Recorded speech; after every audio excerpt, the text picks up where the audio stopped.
Bali, the island that purifies, that breathes with us, that brings to the surface every single need that we have and need to be seen.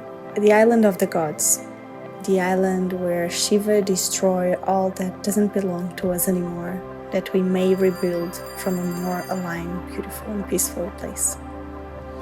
The island that anchors and embraces Ganesha, the Lord that everything removes from our path that does not belong or no longer bring joy, pleasure, alignment to our lives. The land where silence is not emptiness, it is presence, where each step echoes like an invitation to return to ourselves. We arrive here following an ancient calling, many without knowing exactly what they would find out. And the truth is, we always find everything we need on the exact timing that we need. We were open, we are ready to embrace our souls, we are ready to embrace our path back to ourselves. The island opened its doors to us. Mother Bali opened her arms to us. A week of humbleness, a week of pause, a week of reset. A week of an interlude between the past and the future, between all our versions, reminding us how it is and what it is to be a human here and now on this physical vehicle and body.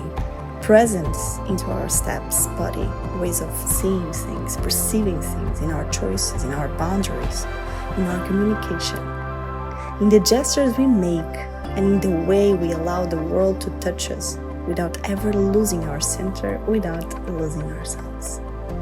Presence was the thread that guided us everything we did here. And finally, we had the permission to fully listen, to understand what we carry inside, to feel our own energy like no ever, to respond and act with truth, and above all, to distinguish what is essential from the all that only drains our energy, one choice after the other. We learn about the gold we carry on, our vital energy, realizing it is sacred, that not every person, circumstance, moment, distraction deserves access to what is the most precious and sacred within us.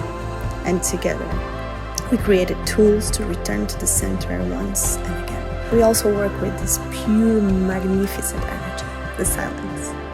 But not silence of absence, but the abundance of information that silence may have within. The one that fertilizes, that reveals our impulses, our reactions, that mirrors our intentions.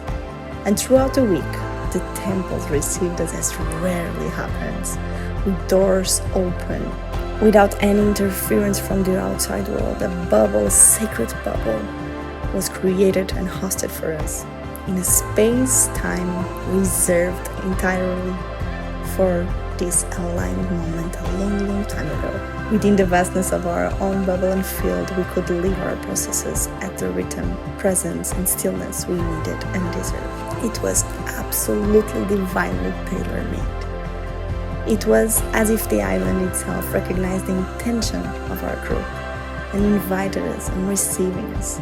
The welcoming we received, it was not a coincidence, not a mistake.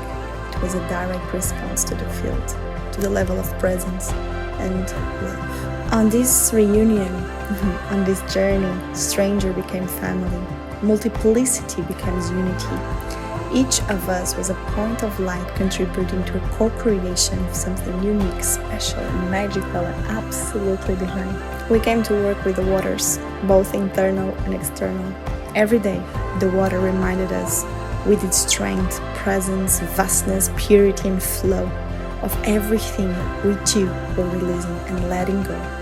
Looking back to this week, it's impossible to not see how much we grew, how much we were touched by the divine, by the soul, by our higher field, how much we recognize, open, moved, improved through our vehicle. May presence continue to be crowned beneath every step we take. May our inner silence remain our compass, and may our energy be cared for like gold. May the waters we transformed us continue to flow within us.